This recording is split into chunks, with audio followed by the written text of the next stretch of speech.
Hello friends, मैं आरती यादव आपके अपने YouTube channel biology with Aarti Yadav में आप सभी लोगों का हार्दिक अभिनंदन करती हूँ और इसी के साथ साथ आप सभी को हमारा नमस्कार।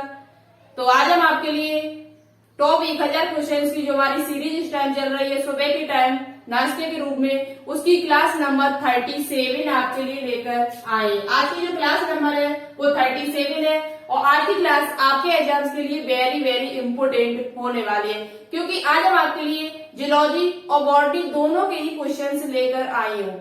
हमने एक विचार लगाया है कि अब हम आपको आगे से जो भी वीडियो लेकर आएंगे उसमें आपको आधे क्वेश्चन जियोलॉजी के मिलेंगे और आधे क्वेश्चन आपको बॉटनी के मिलेंगे, क्योंकि दोनों ही इम्पोर्टेंट है और एग्जाम भी अब आपका पास में ही आने वाला है। तो जियोलॉजी और बॉटनी दोनों ही आपके लिए इम्पोर्टेंट है। तो आधे क्वेश्चन आपको जियोलॉजी के देखने को मिलेंगे, आधे क्वेश्चन आपको बॉटनी, जैसे हम 20 क्वेश्चन लेकर आ रहे हैं तो 10 क्वेश्चन आपको दोनों के देखने को मिला करेंगे। और बॉटनी भी आपके लिए इम्पोर्टेंट है, जियोलॉजी भी इम्पोर्टेंट है। तो आज की क्लास बहुत ही इम्पोर्टेंट होने वाली आपके एग्जाम्स के लिए। आप किसी भी एग्जाम की तैयारी 2021 में कर रहे हो, मेडिकल लाइन में, चाहे सीपी नेट हो, RUHS, BSc nursing, paramedical, GSBM Kanpur, किसी भी एग्जाम की तैयारी इस टाइम कर रहे हो, सभी के लिए आज की क्लास वेरी वेरी इंपोर्टेंट रहेगी। तो चलिए टाइम में वेस्ट करते हुए आज की क्लास को स्टार्ट करते हैं। ओनली आपसे एक बात कहनी है, यदि क्वेश्चन अच्छे लगे, कुछ सीखने को आपको मिले नया, तो प्लीज इस क्लास को लाइक करें, दोस्तों के साथ शेयर करें और अभी तक आपने इस चैनल को सब्सक्राइब न किया हो तो प्लीज इस चैनल को एक बार सब्सक्राइब करके बेल आइकन को प्रेस ऑल पर क्लिक जरूर कर ले। ठीक है, आपका फर्ज बनता है कि आप इस क्लास को ज्यादा से ज्यादा अपने दोस्तों के साथ शेयर करें, वो भी उन दोस्तों के साथ जो एग्जाम की तैयारी कर रहा हो। इनमें से किसी भी एग्जाम की तैयारी कर रहा है, जितने भी नाम हमने थंबनेल पे लिखे हुए, कोई भी एग्जाम की तैयारी आपका दोस्त, फ्रेंड या आपका कोई रिश्तेदार कर रहा है तो आप उन लोगों को इस वीडियो को जरूर शेयर करें। ठीक है, तो चलिए आज की क्लास को स्टार्ट करते हैं टाइम ना वेस्ट करते हुए। बात करते हैं क्वेश्चन नंबर 651। देखो 650 क्वेश्चन हम आपको सॉल्व करा चुके हैं। अभी तक आपने पिछले 650 क्वेश्चन नहीं देखे सीरीज के, तो एक बार जरूर देखें, क्योंकि बहुत ही इंपोर्टेंट क्वेश्चन है जो आपके एग्जाम में आपको जरूर ही हेल्प करेंगे, चाहे आप किसी भी एग्जाम की तैयारी इस टाइम कर रहे हो। क्वेश्चन ये हमने आपको होमवर्क में दिया हुआ था, जो 6 से 51 क्वेश्चन है, 651, ये क्वेश्चन आपको हमने होमवर्क में दिया हुआ था। क्वेश्चन क्या था, CO2 का परवेन में भाग लेने वाला एंजाइम कार्बोनिक एनहाइड्रेज पाया जाता है। CO2 का परवेन में भाग लेने वाला एंजाइम कार्बोनिक एनहाइड्रेज, बहुत ही इंपोर्टेंट क्वेश्चन है, वेरी वेरी इंपोर्टेंट क्वेश्चन है। स्टार लगा लेना इस क्वेश्चन पर आप लोग। WBC में, RBC में, मोनोसाइट में या लिम्फोसाइट में। तो देखो इस क्वेश्चन का आंसर कई स्टूडेंट ने राइट भी दिया है और उनके नाम भी हम लेकर आए। तो सबसे पहले हम इसका आंसर आपको बता देते हैं, उसके बाद आपके नाम लेंगे। तो देखो CO2 का परवेन में भाग लेने वाला जो एंजाइम है कार्बोनिक एनहाइड्रेज, ये किस में पाया जाता है, WBC में पाया जाता है कि RBC में कि मोनोसाइट में कि लिम्फोसाइट में। तो आप लोग अच्छे तरीके से याद कर लेना, ये एंजाइम आपका RBC में पाया जाता है। किसमें पाया जाता है, RBC में। और RBC में क्या पाया जाता है, हीमोग्लोबिन। आपको पता है रेड ब्लड कार्पल्स जो होती है हमारे शरीर के अंदर, जो लाल रुधिर कणिकाएं होती है, वो उनमें क्या पाया जाता है, एक वर्ड पाया जाता है, पिगमेंट पाया जाता है, जिसे कहते हैं हीमोग्लोबिन। और हीमोग्लोबिन का मुख्य कार्य क्या होता है, CO2 और O2 का परवेन करना।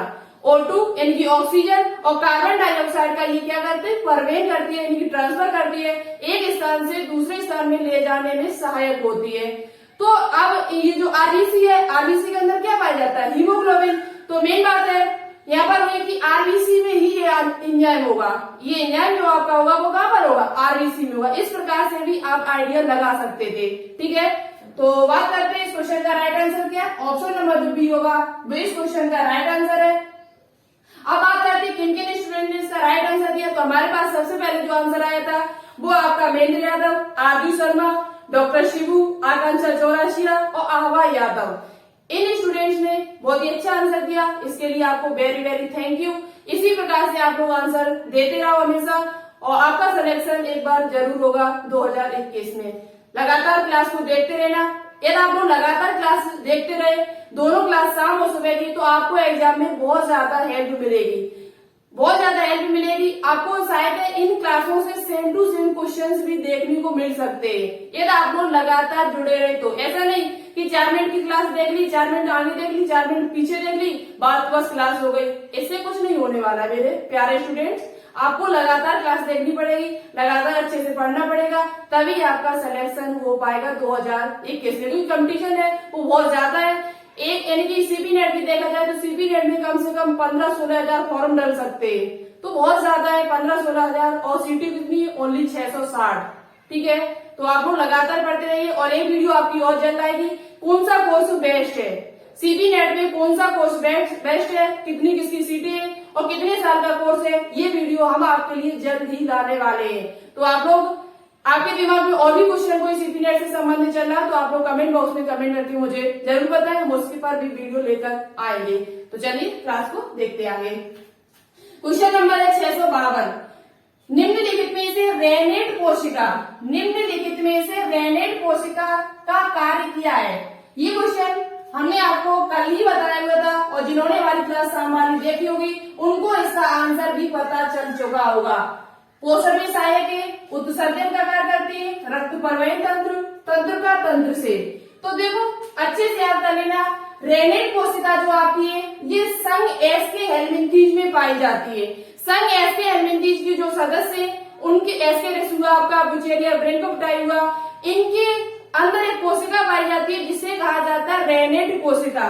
और इस कोशिका का जो आकार होता है वो एच के आकार की होती है। किसके आकार की होती है? एच के आकार की होती है। और इसका काम होता है उत्सर्जन करना। किसमें सहायक है ये कोशिका?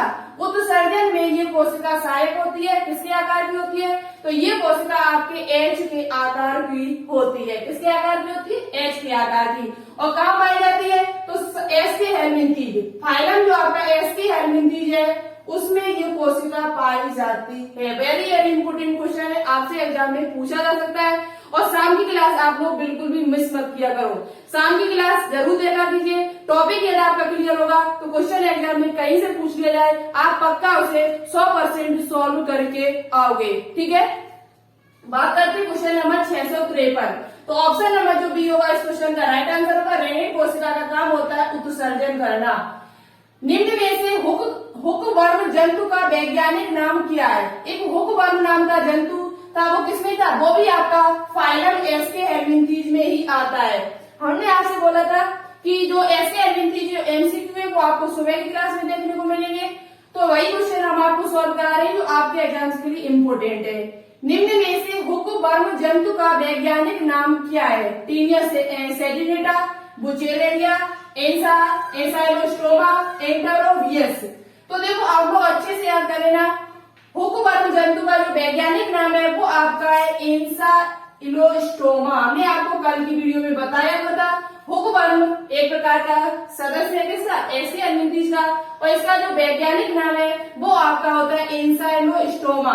इससे आगे और भी जुड़ा हुआ है एंसाइलोस्टोमा। और इसके साथ साथ एक नाम और होता है इसका ड्यूडेनेल। इसका पूरा नाम है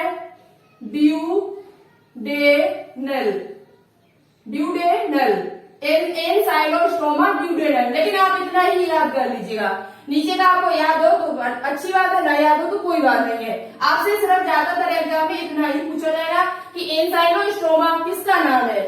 एंसाइलोस्टोमा का दूसरा नाम क्या है? तो दूसरा नाम इसका है हुकवर्म। क्या होता है? हुकवर्म। और ये किस संघ में आता है? तो संघ एस के हेल्मिंथीज का ये सदस्य है। तो ऑप्शन नंबर जो सी होगा वो इस क्वेश्चन का राइट आंसर रहेगा। बात करते हैं क्वेश्चन नंबर 654। शिखा कोशिकाओं को निम्नलिखित में किन नामों से जाना जाता है? शिखा कोशिकाओं को निम्नलिखित किन नामों से जाना जाता है? ज्वाला कोशिका, आदिवृक्क, सोलेनोसाइट्स या ये सभी? तो देखो हम बात कर लेते हैं कि शिखा कोशिकाएं पाई कहाँ जाती है। तो शिखा कोशिकाएं जो आपकी होती है वो संघ प्लेटी हेल्मिंथीज में पाई जाती है जो उत्सर्जन में ही सहायक है। किसमें सहायक है?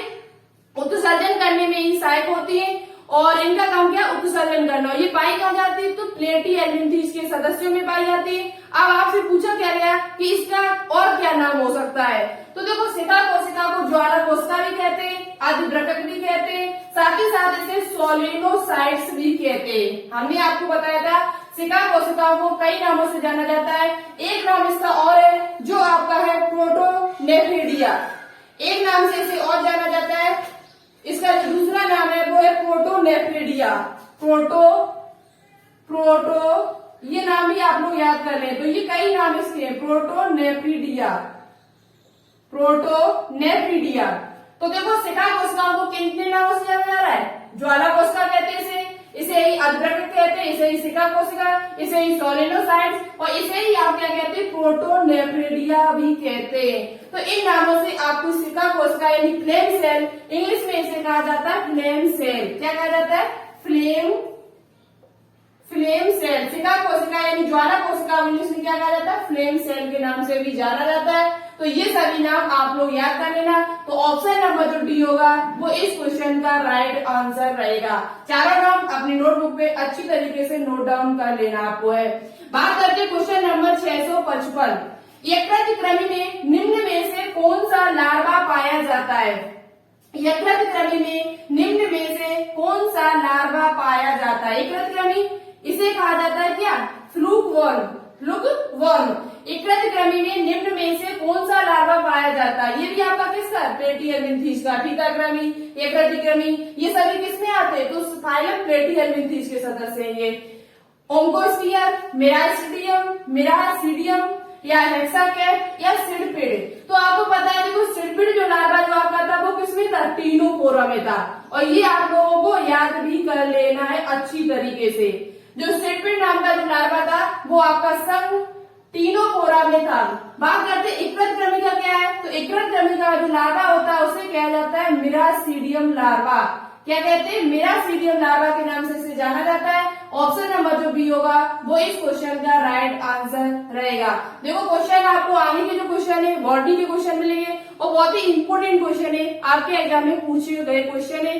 तो आप लोग क्लास को लास्ट तक जरूर देखते रहना। क्लास अच्छी लग रही हो तो सिर्फ आपसे एक ही रिक्वेस्ट करती हूँ, प्लीज इस क्लास को आप लोग ज्यादा से ज्यादा अपने दोस्तों के साथ शेयर करें। और फिजिक्स की क्लास यदि आपको चाहिए 25 अगस्त से, तो आप लोग इस चैनल को थोड़ा ग्रो कराइए। 1000 सब्सक्राइब जितनी जल्दी आप लोग करा दोगे उतनी जल्दी आपको क्लास मिल जाएगी फिजिक्स की। देखो फिजिक्स की क्लास आपको चाहनी है, मिलेगी है और अच्छी से तैयारी करनी है एग्जाम की, तो आपको एक बार वीडियो को शेयर करना है, आपका फर्ज बनता है। कोई आपके लिए इतनी मेहनत करे तो आपका यही फर्ज है कि आपको क्लास शेयर करनी है। आपसे कोई रुपए तो मांग नहीं रहे, या आपसे रुपए मांगते हो क्लास के रुपए आपसे लग रहे, ऐसा कुछ नहीं है। फ्री में क्लास मिल रही है आपको, फ्री में घर पर क्लास मिल रही है। आप लोग कहीं कोचिंग करने के लिए जाते तो सच बता रहे हैं, हमने कोचिंग की है और हमें इसके बारे में आपको डिटेल में किसी दिन बताएंगे क्या सिस्टम था हमारा। 1-1.5 लाख रुपए हमने खर्च करने पड़े थे। 1-1.5 लाख मेरे खर्च रुपए हुए थे, तब मैंने अब एक कोचिंग की थी इसी मेडिकल एग्जाम की, और आगे भी तैयारी हम कर रहे हैं। ठीक है, कुछ स्टूडेंट्स पूछ रहे हैं आप क्या कर रही हैं। तो देखो मेन जो हमारा शौक है वो टीचिंग करना है। मेन शौक है वो हमारा टीचिंग करना है। हम इस एग्जाम को भी पास कर चुके, सीपी नेट एग्जाम को पास भी कर चुके। आगे की जो जानकारी हम आपको एक दिन वीडियो बना के पूरा डिटेल से बता देंगे, हम क्या है, क्या कर रहे हैं, क्या मेरा काम है, क्या शौक है मेरा, सभी आपको एक दिन पूरा डिटेल से बताएंगे। यदि आप लोग कमेंट बॉक्स में कमेंट करके बताओगे तो ठीक है। तो वीडियो को यदि आप लोग शेयर करोगे, देखो हम आपको गारंटी देते हैं इस बात की कि हम जो भी पढ़ा रहे हैं बहुत ही अच्छा कंटेंट लेकर आ रहे हैं अपने हिसाब से, और वही चीज पढ़ा रहे हैं जो आपके एग्जाम्स के लिए इम्पोर्टेंट है, जो आपके एग्जाम में आपसे पूछी जाती है। क्योंकि हमने कई पेपर देखे हुए और पेपर सॉल्व किए, उसमें हमने क्वेश्चंस भी देखे जो क्वेश्चंस आपके एग्जाम में पूछे जाते हैं। तो लगातार हमारे साथ यदि आप लोग बने रहोगे तो बहुत कुछ सीखने को आपको मिलता रहेगा और एग्जाम में आपको हेल्प भी मिलेगी। हमारे द्वारा जो भी पढ़ाया जाएगा उसमें क्वेश्चंस आपको देखने को मिलेंगे और एग्जाम में आपको बहुत ज्यादा हेल्प भी मिलेगी। ठीक है, तो चलिए बात करते हैं क्वेश्चन नंबर 656।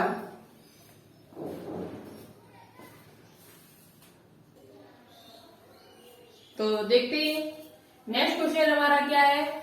नेक्स्ट क्वेश्चन है हमारा कि थोड़ा मार्कर ढूंढ ले, हाँ इधर गिरा।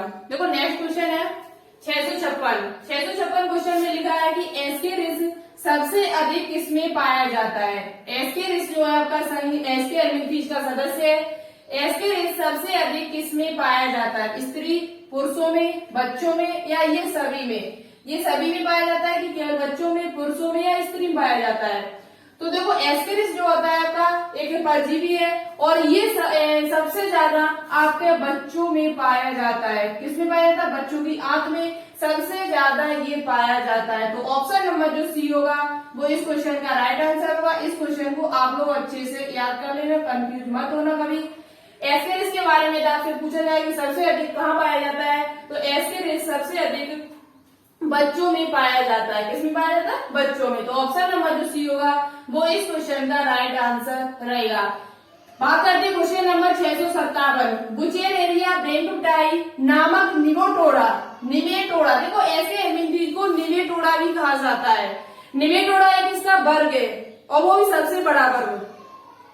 निमेटोडा जो है वो इसका सबसे बड़ा वर्ग है। और तो आपको पूछा जा सकता है कभी, पहली बार तो आप पुरानी जो किताबें आती थी उनमें लिखा था कि निमेटोडा के निम्न में से किसका नाम है दूसरा, तो एस्के हेलमिंथीज का। लेकिन अब इसे निमेटोडा आगे वाली वो क्या थी उसमें नहीं लिखा है, उनमें लिखा है नेप्थे हेलमिंथीज, जो हमने कल आपको हमारी क्लास में बताया हुआ था। तो बुचेरेरिया ब्रेंकुटाई नामक निमेटोडा से कौन सा रोग फैलता है? ये निमेटोडा वर्ग के अंतर्गत आता है। पहली बात तो एस्केरियासिस, अंकुशक्रमी, फाइलेरिया, इनमें से कोई नहीं। तो देखो हमने आपको बताया था बुचेरिया ब्रेंकुटाई से एक रोग होता है जिसे कहते हैं फाइलेरिया रोग। क्या कहते हैं? फाइलेरिया, यानी कि जिसे कहा जाता है हाथी पांव या फील पांव। हाथी पांव या फील पांव के नाम से जाना जाता है। ये किसमें होता है? मनुष्य में होता है। इसमें क्या होता है? लसिका ग्रंथि जो होती है, लिम्फ जो कोशिकाएं होती है वो फूल जाती है। लिम्फ कोशिकाएं जो होती है, लसिका ग्रंथियां जो होती है वो कैसी हो जाती है? फूल जाती है। तो क्या होता है? बहुत ही मोटा सा पैर हो जाता है हमारा, तो इसे कहा जाता है हाथी पांव या फील पांव, या इसे फाइलेरिया रोग कहा जाता है, जो आपका किसके द्वारा होता है? बुचेरेरिया ब्रेंकुटाई। और साथ ही साथ इसका फैलाने वाला कौन है? वाहक कौन है? यदि आपसे पूछा जाए कि फील पांव का वाहक कौन है, कौन फैलाता है इसे रोग को, तो इस रोग को फैलाने वाला एक मच्छर है जिसका नाम है क्यूलेक्स मच्छर। क्या नाम है उसका? क्यूलेक्स मच्छर के द्वारा ये रोग आपका फैलता है। ठीक है। जबकि आपसे पूछा जाए कि जैसे सोने की बीमारी किससे होती है, तो सोने की बीमारी जो होती है वो सीसी मक्खी के द्वारा फैलाई जाती है। किसकी मक्खी के द्वारा? सीसी मक्खी के द्वारा। उसके भी बारे में आगे बात करेंगे अभी हम। ठीक है। तो बुचेरेरिया ब्रेंकुटाई नामक निमेटोडा से कौन सा रोग होता है? फाइलेरिया रोग होता है। ऑप्शन नंबर जो सी होगा वो इस क्वेश्चन का राइट आंसर रहेगा। बात करते हैं क्वेश्चन नंबर 658। निम्न में से सितारा मछली का वैज्ञानिक नाम क्या है? साइंटिफिक नेम इसका क्या होता है? किसका? सितारा मछली यानी कि स्टार फिश, जो संघ इकाइनोडर्मेटा का सदस्य है। सितारा मछली जो आपकी है वो किसका सदस्य है? तो संघ इकाइनोडर्मेटा में आती है। ये संघ इकाइनोडर्मेटा जो हेमिकोडेटा से पहले आता है। ठीक है। तो बात करते हैं एस्टेरियासिस रूवेंस, एस्टेरियास रूवेंस, फाइला बिलोबोसा, फेलिटिमा पोस्टुमा या टीनिया सोलियम। तो देखो हम आपको चारों बताएंगे, चारों के बारे में बताएंगे और चारों ही इम्पोर्टेंट है। तो इसके बारे में तो आप समझ चुके होंगे। ये क्या है? किसानों का मित्र। किसान का मित्र किसे कहा जाता है? केंचुआ को। तो ये फेलिटिमा पोस्टुमा जो आपका है वो केंचुआ का वैज्ञानिक नाम है। एक दिन हम संडे स्पेशल के रूप में आपके लिए वैज्ञानिक यानी कि साइंटिफिक नाम की क्लास लेकर आएंगे। वैज्ञानिक नाम जितने भी इम्पोर्टेंट वैज्ञानिक नाम है, जीवों के प्लस पादपों के, वो एक क्लास हम आपको करा देंगे किसी दिन संडे को। जो भी इम्पोर्टेंट होंगे, जो आपके एग्जाम में पूछे जा सकते हैं, वो सभी वैज्ञानिक नाम आपको एक क्लास में मिल जाएंगे। ठीक है। तो आप लोग कमेंट बॉक्स में कमेंट करके बताना कि आपको ये क्लास चाहिए या नहीं चाहिए। ओके। ये फेलिटिमा पोस्टुमा जो ये वंश है, ये इसकी जाति है। फेलिटिमा जो होता है केंचुआ का वंश होता है, और पोस्टुमा जो इसकी है वो उसकी जाति होती है, स्पीसीज होती है। बात करते हैं पाइला ग्लोबोसा। पाइला ग्लोबोसा किसका है? तो ये आपका घोंगा का होता है, जो मोलिस्का के अंतर्गत आता है। संघ मोलिस्का का सदस्य है ये। और पाइला ग्लोबोसा जो है वो आपका किसका वैज्ञानिक नाम है? घोंगा का वैज्ञानिक नाम होता है। किसका होता है? घोंगा का। इसकी इंग्लिश आप लोग देख लेना। ठीक है। तो बात करते हैं अब टीनिया सोलियम। उसके बाद बचा हुआ हमारा एस्टेरियास रूवेंस। तो देखो टीनिया सोलियम किसका है? तो टीनिया सोलियम आपका जो वैज्ञानिक नाम होता है वो किसका होता है? टीनिया सोलियम जो वैज्ञानिक नाम है ये आपका फीता क्रमी का है। किसका है? फीता क्रमी का, जिसे टैप वर्म कहा जाता है। फीता क्रमी या टैप वर्म। टैप वर्म का जो वैज्ञानिक नाम है वो टीनियस सोलियम है। जब इक्रत क्रमिका क्या आता है तो फेसियोला हिपेटिका, फेसियोला हिपेटिका जो नाम होता है वो आपका इक्रत क्रमिका होता है। इक्रत क्रमिका जो दूसरा नाम है लिवर फ्लूक जिसे कहा जाता है, उसका दूसरा नाम है फेसियोला हिपेटिका, फेसियोला हिपेटिका। जबकि फीका क्रमिका जो वैज्ञानिक नाम है वो आपका है टीनियस सोलियम। ठीक है, अब बचा हुआ हमारा क्या है ऑप्शन नंबर ए। तो बाकी के घोंगा का ये हो गया, ये केचुआ का हो गया, ये फीका क्रमिका हो गया। तो बचा हुआ जो ऑप्शन नंबर ए होगा वो इस क्वेश्चन का राइट आंसर होगा। एस्टेरियास रूबिन्स जो आपका नाम है वो किसका नाम है, तो ये सितारा मछली का नाम है वैज्ञानिक। सितारा मछली का वैज्ञानिक नाम क्या है, एस्टेरियास रूबिन्स। ऑप्शन नंबर जो ए होगा वो इस क्वेश्चन का राइट आंसर होगा। बात करते हैं क्वेश्चन नंबर 659, परजीवी कृमियों का अध्ययन कहलाता है, परजीवी कृमियों का अध्ययन क्या कहलाता है, इक्तियोलॉजी, हर्पेटोलॉजी, हेलमिंथोलॉजी या मार्कोलॉजी। तो देखो परजीवी कृमियों का जो अध्ययन कहलाता है वो आपका क्या कहलाता है, हेलमिंथोलॉजी कहलाता है। क्या कहलाता है, हेलमिंथोलॉजी कहलाता है, हेलमिंथोलॉजी। ऑप्शन नंबर जो सी होगा वो इस क्वेश्चन का राइट आंसर होगा। आप लोग कमेंट बॉक्स में कमेंट करके बताने की कोशिश जरूर करें कि इक्तियोलॉजी में क्या होता है, हर्पेटोलॉजी में क्या होता है, मार्कोलॉजी में किसका अध्ययन किया जाता है। एक बार कोशिश करिएगा और कमेंट बॉक्स में कमेंट करके मेरे प्यारे स्टूडेंट इस क्वेश्चन का आंसर जरूर दीजिएगा। चलिए बात करते हैं क्वेश्चन नंबर 660, बहुत ही इंपोर्टेंट क्वेश्चन है। निम्नलिखित में से निमेटी हेलमिंथीज रखते, निमेटी हेलमिंथीज, निमेटी हेलमिंथीज मतलब कि दूसरा नाम है इसका एस्के हेलमिंथीज। एस्के हेलमिंथीज को निमेटी हेलमिंथीज भी कहा जाता है। तो आपसे पूछा गया ये क्या रखते हैं। अब देखो आपको गुहा पूछी गई है, सीलोम के बारे में पूछा गया है। देहगुहा अनुपस्थित होती है, कूट देहगुहा होती है, रक्त देहगुहा होती है कि अंतर देहगुहा होती है। तो हमने आपको बताया था जो ऐसे हेलमिंथीज होते हैं आपका पहला ऐसा संघ है जिसमें कूट देहगुहा बनी, यानी कि सीडोसिलोमेट बनी। उनकी जो सीलोम होती है, जो बॉडी कैविटी होती है वो कैसी होती है, सीडोसिलोमेट होती है, कूट देहगुहा होती है। तो ऑप्शन नंबर जो भी होगा वो इस क्वेश्चन का राइट आंसर होगा। ये क्वेश्चन लाने का मेन मकसद मेरा है कि ये क्वेश्चन आपके एग्जाम्स के लिए बहुत ज्यादा इंपॉर्टेंट है। ठीक है, इस प्रकार के क्वेश्चन ये एग्जाम में पूछे जाते हैं। तो आपसे पूछा जाएगा कि निमेटी हेलमिंथीज क्या रखते हैं, तो कूट देहगुहा यानी कि सीडोसिलोमेट, सीडोसिलोमेट का मतलब क्या है, तो ऐसा इनमें देखो सीलोमेट, सीलोम का मतलब क्या होता है, सीलोम का मतलब जिसमें बॉडी वाल और एलिमेंट्री केनाल के, बॉडी वाल और एलिमेंट्री केनाल। देखो यहाँ पर हम समझाने की कोशिश कर रहे हैं थोड़ा, जिनके समझ में ना आता कि सीलोम के बारे में कैसे समझा जाए। तो देखो ये जैसे माना कि ये हमारी मनुष्य का शरीर है और ये आपकी एलिमेंट्री केनाल है, क्या है, एलिमेंट्री केनाल है, और ये आपकी बॉडी वाल है, क्या है, बॉडी वाल। और बॉडी वाल के यदि मेसोडर्म से स्तरित है उसके यानी कि एलिमेंट्री केनाल और बॉडी वाल दोनों तरफ से उसमें क्या पाया जाती है, मेसोडर्म पाया जाता है। मेसोडर्म स्तर पाया जाता है तो वह सीलोम युक्त है, उसमें सीलोम पाई जाएगी यानी कि सत्य सीलोम होगी। ठीक है, और यदि ये पाई नहीं है, इसमें थोड़ा बहुत यानी कि बिखरा हुआ है, मेसोडर्म है तो लेकिन वो पूर्णतः सही नहीं है, यानी कि बिखरा हुआ है, कुछ थैलियों की तरह बिखरा हुआ है, तो इसे कहा जाता है सीडोसिलोमेट, सीडोसिलोमेट यानी कि असत्य गुहा।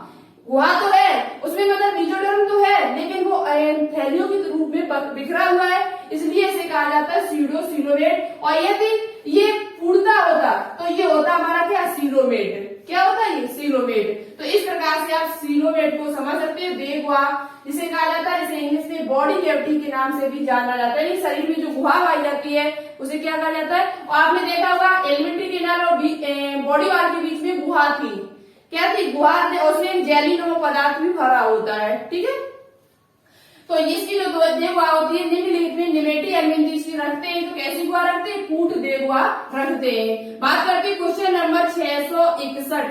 आगे के जो क्वेश्चन है वो बॉटनी के क्वेश्चन है और बहुत ही इंपॉर्टेंट क्वेश्चन है, 4 आपके लिए बच्चों के 4 क्वेश्चन है, बहुत ही इंपॉर्टेंट क्वेश्चन है, आपके एग्जाम में आपको देखने को मिल सकते हैं। तो आप लोग लास्ट तक हमारे साथ जरूर बने रहना। ठीक है, वह ऊतक जो बीजांडों को अंडाशय से जोड़ता है, वह ऊतक जो बीजांडों को अंडाशय यानी ओवरी से जोड़ता है, जरायु यानी कि प्लेसेंटा, निवार यानी कि चिलाजा, बीजांड वृत्त यानी कि फ्यूनिकल, नोट इनमें से कोई नहीं। तो देखो वह ऊतक जो बीजांडों को अंडाशय से जोड़ता है वो आपका होता है बीजांड ग्रंथ। क्या होता है? बीजांड ग्रंथ, जिसे इंग्लिश में कहा जाता है फ्यूनिकल। क्या कहा जाता है? फ्यूनिकल। इस प्रकार से आप समझ सकते हैं, जैसे ये हमारा अंडाशय है, देखना ये हमारा अंडाशय है और अंडाशय में ये क्या होता है? बीजांड होते हैं। अंडाशय में क्या होते हैं? बीजांड होते हैं। और बीजांड जो होता है वो किससे जुड़ा होता है? ओवरी से जुड़ा होता है। किससे जुड़ा होता है? ओवरी से। तो ये जिससे ये जुड़ा हुआ है, जिससे ये जुड़ा हुआ है, इसे ही कहा जाता है बीजांड ग्रंथ। क्या कहा जाता है? बीजांड ग्रंथ। और इसके ऊपर वाला जो भाग होता है इसे कहा जाता है चिलाजा। ये जो खुला हुआ भाग दिखाई दे इसे निभाग या चिलाजा कहा जाता है। ठीक है, तो बीजांड जिससे जुड़ा हुआ है ओवरी से, उसे कहा जाता है बीजांड ग्रंथ। क्या कहा जाता है? बीजांड ग्रंथ। तो यही ऑप्शन आपका राइट होगा। ऑप्शन नंबर जो सी होगा वो इस क्वेश्चन का राइट आंसर होगा। वेरी वेरी इंपोर्टेंट क्वेश्चन है ये। ठीक है, तो ऑप्शन नंबर जो सी है वो इस क्वेश्चन का राइट आंसर है। बात करते हैं क्वेश्चन नंबर 662 और आगे के जो 4 क्वेश्चन है बहुत ही इंपोर्टेंट क्वेश्चन है आपके लिए, तो लगातार हमारे साथ बने रहना। तो देखते हैं क्वेश्चन नंबर 662। जो क्वेश्चन नंबर 662 क्वेश्चन है बॉडी का क्वेश्चन है, बहुत ही इंपोर्टेंट क्वेश्चन है। निम्न में से किस हार्मोन की उचित सांद्रता के घोल को पुष्पों पर छिड़ककर बीज रहित फल प्राप्त किया जाता है? यानी ऐसा कौन से हार्मोन है जिनको पुष्पों पर छिड़क दिया जाए तो बीज रहित यानी कि अनिषेक फलन कह सकते हैं, जिसे हम बिना निषेचन के फल को प्राप्त होना। अंडाशय फल में जब परिवर्तित हो जाता है तो इस क्रिया को अनिषेक जनन कहा जाता है, पार्थेनोकार्पी कहा जाता है। तो वही बात यहाँ पर हो रही है कि बिना निषेचन के जब अंडाशय फल में परिवर्तित हो जाता है तो उसे क्या कहा जाता है? तो उसे कहा जाता है अनिषेक फलन, पार्थेनोकार्पी। तो कौन से हार्मोन ऐसे हैं जिनको पुष्पों पर उनके छिड़क दिया जाए तो वो बीज रहित फल प्राप्त हो सकता है? जैसे केला हुआ, आपका अमरूद हुए, तो ये इनको हम बीज रहित प्राप्त कर सकते हैं। साइटोकाइनिन और ऑक्सिन और जिब्रेलिन, इथाइलिन और साइटोकाइनिन, इनमें से कोई नहीं। तो आप लोग अच्छे से याद कर लेना। यहाँ से आपके एग्जाम में सीपी नेट 2018 में क्वेश्चन पूछे गए थे हार्मोन से और बहुत ही इंपोर्टेंट क्वेश्चन आपके एग्जाम में बने थे। ये टॉपिक हम आगे जल्द ही लेकर आएंगे।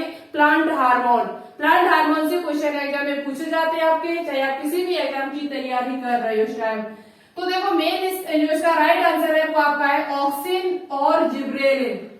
ऑक्सिन और जिब्रेलिन ऐसे हार्मोन है, इनको यदि इनके पुष्पों पर छिड़क दिया जाए, किसी पुष्पों पर छिड़क दिया जाए तो ये बीज रहित फल प्राप्त कर सकते हैं। कैसे फल?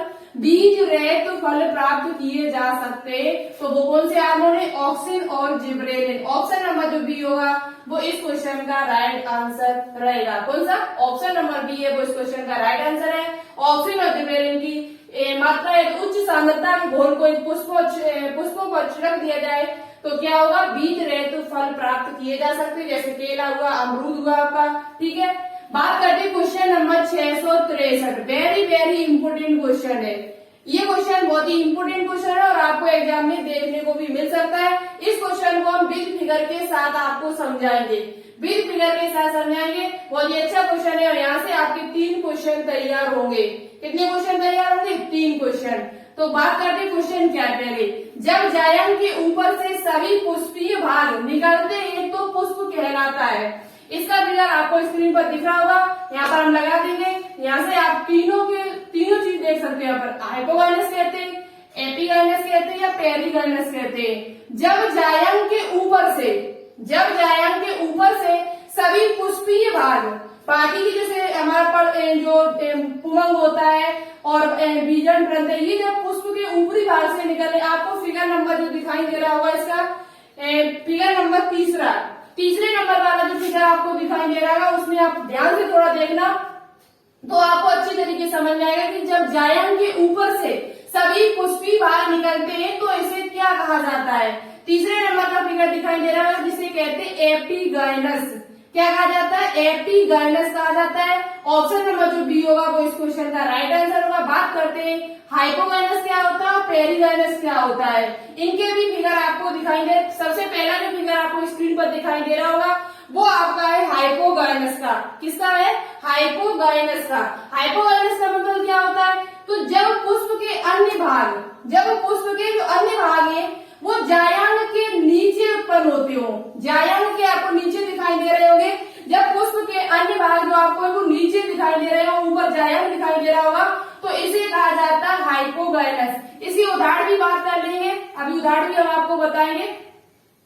इसके जब पुष्प का यानी कि इस प्रकार से समझ सकते हो, जब पुष्प का यानी अन्य भाग ये जैसे जायंग है और अन्य भाग उसके नीचे उत्पन्न हो रहे हो, कहाँ उत्पन्न हो रहे हो, नीचे, तो इसे कहा जाता है हाइपोगाइनस। क्या कहा जाता है, हाइपोगाइनस। एपिगाइनस के आप लोग उदाहरण लिख लेना। एपिगाइनस का जो आपका उदाहरण है वो क्या है, एपिगाइनस में आपका आता है क्या, आपका सेब, खीरा, अमरूद। सेब, खीरा, सेब और खीरा का जो पुष्प होता है वो आपका क्या कह रहा था, एपिगाइनस। सेब है आपका, खीरा है और अमरूद है। क्या है, अमरूद। सेब, खीरा, अमरूद, ये तीनों ही आपके एपिगाइनस के उदाहरण हैं। किसके उदाहरण हैं, आप लोग इतना दिखाई दे रहा हो शायद आपको स्क्रीन पे, तो हम बोले देते हैं एपिगाइनस के जो उदाहरण है वो सेब, खीरा और अमरूद। जब पुष्प क्या है, क्वेश्चन क्या था, जब जायंग के ऊपर से सभी पुष्पी बाहर निकलते हो, जब जायंग के ऊपर से सभी पुष्पी बाहर निकलते हैं तो उसे कहा जाता है एपिगाइनस। क्या कहा जाता है, एपिगाइनस। जैसे सेब, खीरा, अमरूद। हाइपोगाइनस की बात करते हैं तो पहला फिगर जो आपको स्क्रीन पर दिखाई दे रहा होगा उसे कहते हैं हाइपोगाइनस। जब पुष्प के अन्य भाग जायंग के नीचे उत्पन्न होते हैं तो इसे कहा जाता है हाइपोगाइनस। क्या कहा जाता है, हाइपोगाइनस। जैसे कि सरसों का हुआ और गुड़हल का हुआ। गुड़हल और सरसों का जो पुष्प होता है उसे क्या कहा जाता है, उसे कहा जाता है हाइपोगाइनस। क्या कहा जाता है, हाइपोगाइनस। जब पुष्प के अन्य भाग जायंग के नीचे उत्पन्न होते हो, किससे उत्पन्न, नीचे उत्पन्न होते हैं तो इसे कहा जाता है हाइपोगाइनस।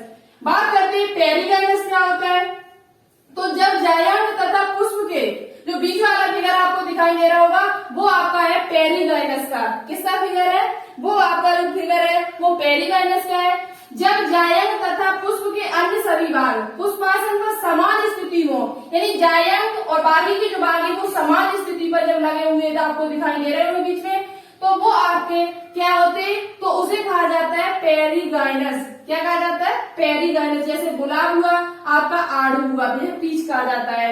जब जायंग तथा पुष्प के अन्य सभी भाग, जायंग तथा पुष्प के अन्य सभी भाग पेरी बदल पेयर यानी कि बराबर भागों में हो, समान स्थिति में लगे हुए होते हैं तो इसे कहा जाता है पेरिगाइनस। और जब ये ऊपर नीचे लगे होते हैं तो इसे कहा जाता है हाइपोगाइनस। और जब ये ऊपर होते हैं जायंग के तब इसे कहा जाता है एपिगाइनस।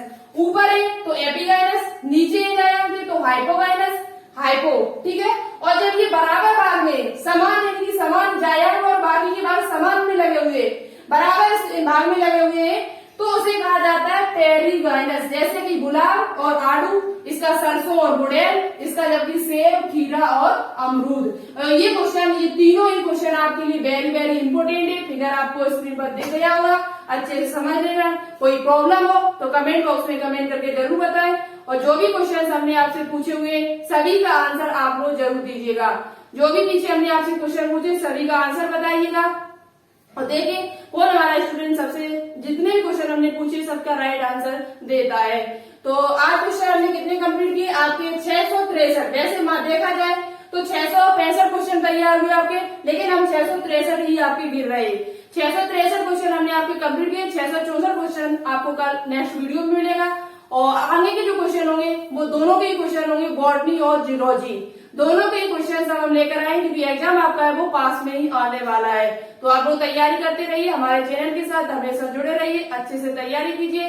वीडियो पसंद आई, कुछ सीखने को मिला तो प्लीज वीडियो को लाइक करें, दोस्तों के साथ शेयर करें। इन चैनल को अभी तक आपने सब्सक्राइब न किया हो तो प्लीज इस चैनल को एक बार सब्सक्राइब जरूर कर लें। तो आज के लिए इतना ही रखते हैं, मिलते हैं नेक्स्ट वीडियो में शाम वाली में एक न्यू टॉपिक के साथ।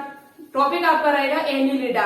आज शाम की बायोलॉजी में जो टॉपिक आपको मिलेगा वो फाइलम एनिलिडा मिलेगा, बहुत ही इंपॉर्टेंट फाइलम है, उसे देखना आप लोग बिल्कुल भी न भूलिएगा। तो चलिए, ओके, थैंक्स, जय हिंद, जय भारत।